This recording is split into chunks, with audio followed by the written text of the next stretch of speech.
శుక్లాంబరధరం విష్ణుం శశివర్ణం చతుర్భుజం ప్రసన్నవదనం ఝాయేత్ సర్వవిఘ్నోపశాంతయే. ఎవరి చేతనైతే రుద్రుడు పూర్వజన్మమందే బాగుగా పూజించబడనో అట్టివారు శివునికి నివాసమైన అవిముక్తమును గొప్ప క్షేత్రంగా తెలుసుకుంటారు. ఎవరి యొక్క బుద్ధి కలియుగపు పాపాల ప్రభావంతో కలుషితమైందో అటువంటి వారికి పరమేశ్వరుని యొక్క అవిముక్త స్థానం చూచుటకు సఖ్యం కాదు. కాలరూపుడైన శివుని ఎవరు ఎల్లప్పుడూ స్మరిస్తారో ఈ పురమును చేరుకొందరు. వారికి ఈ లోకంలోనూ పరలోకంలోనూ సంభవించిన పాపమంతా నశించును. ఇక్కడ నివాసం ఏర్పరచుకున్న వారు కూడా ఏ పాపాలు ఆచరిస్తారో వాటన్నింటినీ కూడా కాలస్వరూపుడు అయిన పరమశివుడు నశింపచేయును. మోక్షం నందు కోరిక కలిగి సేవించుట కొరకు ఈ క్షేత్రం వచ్చే వారికి, ఇక్కడ మరణించిన వారికి మరల సంసార బంధం అనే సముద్రంలో పుట్టుక లేదు. అందువల్ల అన్ని విధాల ప్రయత్నంతో మనుషుడు వారణాసిలో నివసించాలి. యోగం కలవాడు కానీ అయోగి కానీ పాపాత్ముడైనను పుణ్యవంతులలో శ్రేష్ఠుడైనప్పటికీ జనుల మాటలను అనుసరించైనా తల్లిదండ్రులు లేక గురువుల మాట వలన కానీ అవిముక్త క్షేత్రపు పుణ్యగతిని గురించి బుద్ధిని సంశయ మార్గానికి మరలించకూడదు అని చెప్పి వేద విధులలో శ్రేష్ఠుడు భగవంతుడగు వేదవ్యాసుడు శిష్య సమూహంతో కూడా వారణాసి పట్టణమందు సంచరించెను. బుద్ధిమంతుడైన ఆ వ్యాసముని శిష్యులతో కూడి మోక్షదాయకము విశాలమైన ఓంకార లింగస్థలం దర్శించుటకు వెళ్ళెను. అక్కడ ఆ మహాముని శిష్యులతో కూడి మహాదేవుని పూజించి ఆ దేవుని గొప్పతనం గురించి శ్రేష్ఠులైన మునులకు ఇట్లు చెప్పెను. ఈ నిర్మలమైన లింగము ఓంకార నామం కలది, మంగళకరమైనది. మనుషుడు దీన్ని స్మరించిన మాత్రం చేత అన్ని పాపాల నుంచి ముక్తుడగును. వారణాసిలో ఇచ్చట పంచాయతన స్వరూపం ఉత్తమము, పరమ జ్ఞాన రూపము, మోక్షదాయకము అగు లింగము మునుల చేత ఎల్లప్పుడూ పూజించబడుచుండును. ఈ చోట పంచాయతన విగ్రహం కలవాడు భగవంతుడు మహాదేవుడు అగు రుద్రుడు ప్రాణులకు మోక్షమిచ్చేవాడుగా విహరించుచుండును. పశుపతికి సంబంధించిన జ్ఞానం ఏది పంచార్థమని చెప్పబడుతున్నదో నిర్మలమైన ఆ లింగ స్వరూపమే ఓంకార లింగరూపంగా నెలకొని ఉంది. శాంతికి అతీతమైనది పరమైన శాంతి, విద్య, ప్రతిష్ట, నివృత్తి అను పేర్లతో క్రమంగా ఈశ్వరలింగం పంచార్థమని వ్యవహరించబడుతుంది.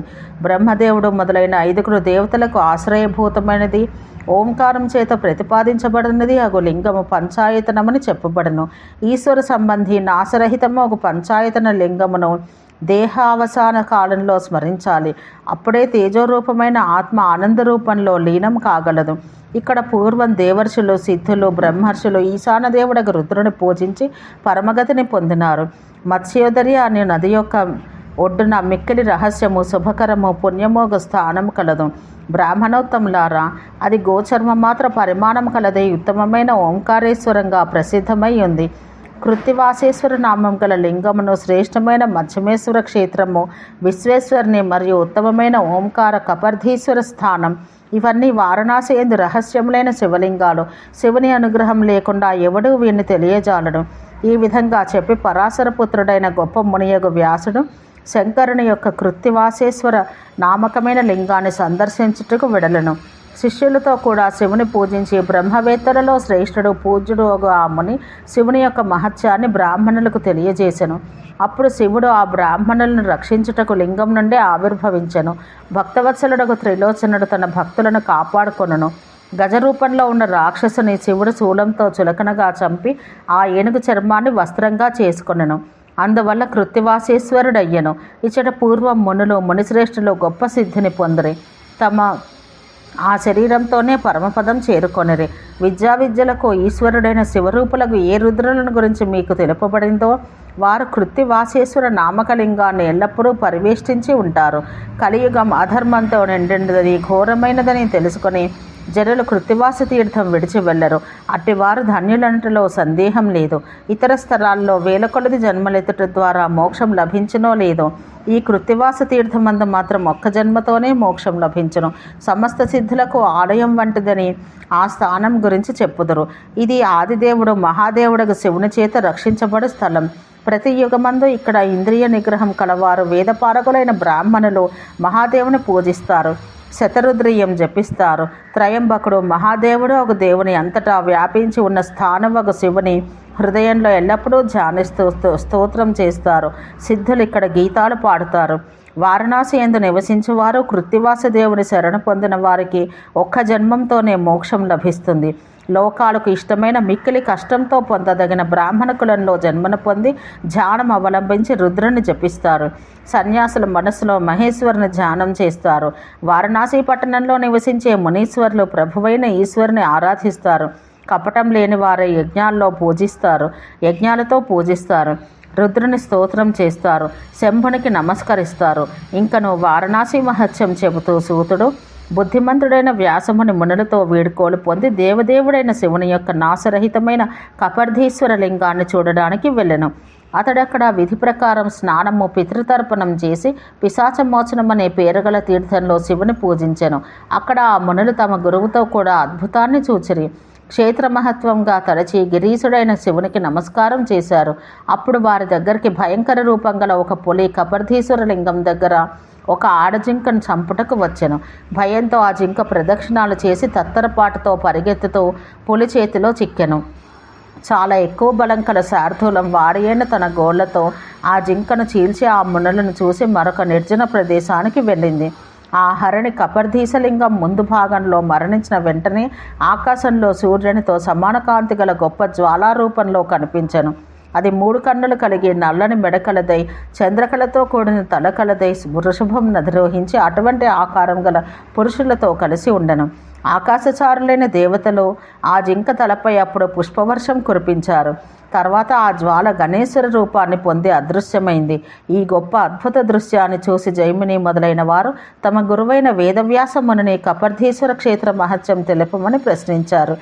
భగవంతుడైన వ్యాసముని కపర్ధీశ్వర స్వామి ఎదురుగా కూర్చుని వృషభధ్వజుడైన శివునికి నమస్కరించి ఆ మునులను గురించి కపర్ధీసుని గొప్పతనం నిట్లు వివరించెను.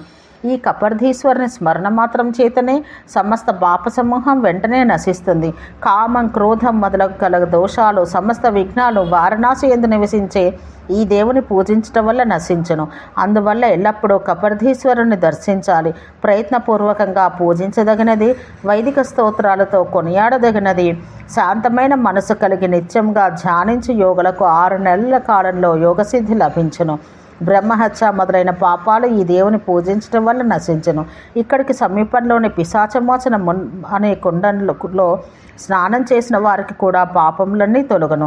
ద్విజలారా, ఈ క్షేత్రంలో పూర్వం ప్రశంసించబడిన నియమం కల శంకుకర్ణుడని ప్రసిద్ధుడైన ఒక ముని నివసించి శంకరుని పూజించెను. ఆ ముని రుద్రుని గురించి రుద్రస్వరూపమైన ఓంకారాన్ని ఎల్లప్పుడూ జపించెను. పుష్పములు, ధూపము మొదలగు ఉపచారములతో, స్తోత్రములతో, నమస్కార ప్రదక్షిణాలతో అప్పుడు పూజించెను. ఆ శంకుకర్ణుడు యోగ సాధనాపరుడై నిష్ఠాపూర్వకమైన దీక్షని అవలంబించి ఇక్కడ ఉండెను. ఒకానొక సమయాన ఆకలితో కూడిన చర్మంతో కప్పబడిన అవయవాలు కలిగిన మాటిమాటికి నిట్టూర్పులు విడుస్తున్న తన వద్దకు వచ్చిన ఒక ప్రేతాన్ని చూసెను. ఆ ప్రేతాన్ని చూసి మునిశ్రేష్ఠుడైన అతడు మిక్కిలి దయతో కూడిన వాడయ్యను.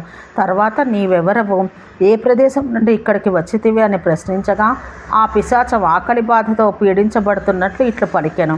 పూర్వజన్మలో నేను ధనధాన్యాలతో కూడిన ఒక బ్రాహ్మణుడిని. కొడుకులు, మనమలతో కూడి కుటుంబ భారం వహించుట యందు ఆసక్తి కలిగి ఉంటుంది. నేను దేవతలను పూజించలేదు, గోవులను కానీ అతిథులను కానీ సత్కరించలేదు. నేను కొంచెమైనను పుణ్యకార్యం ఎప్పుడూ చెయ్యలేదు. ఒకప్పుడు వృషభవాహనుడైన భగవంతుడకు రుద్రుని, విశ్వేశ్వరుని వారణాసి యందు నేను చూసి లింగంను స్పృశించి నమస్కారం చేసి పూజించితిని. తర్వాత చాలా కాలానికి నేను మరణం పొందితిని.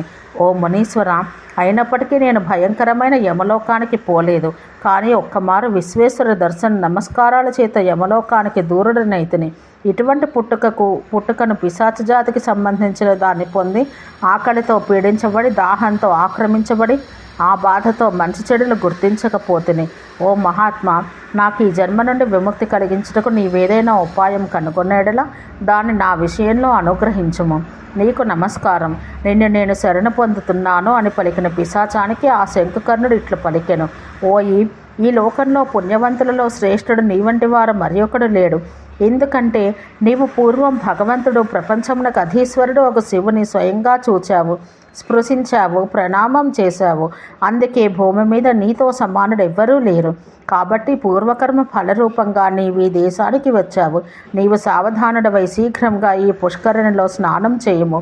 దానితో నీవు తొందరలోనే నిజమైన ఈ పిశాచ రూపాన్ని విడవగలవు అని శంకుకర్ణుడు ఆ పిశాచ రూపానికి ఇట్లు చెప్పగా అతడు దేవతలలో శ్రేష్ఠుడు, మూడు కన్నులు కలవాడు విశ్వప్రభువు అయిన కపర్దీశ్వర దేవుని స్మరించి మనసును సావధానం చేసుకుని ఆ కుండంలో స్నానం చేసెను. ఆ ముని సమీపంలో కుండంలో స్నానం చేయడం వలన పిశాచ రూపం నశించిపోయెను.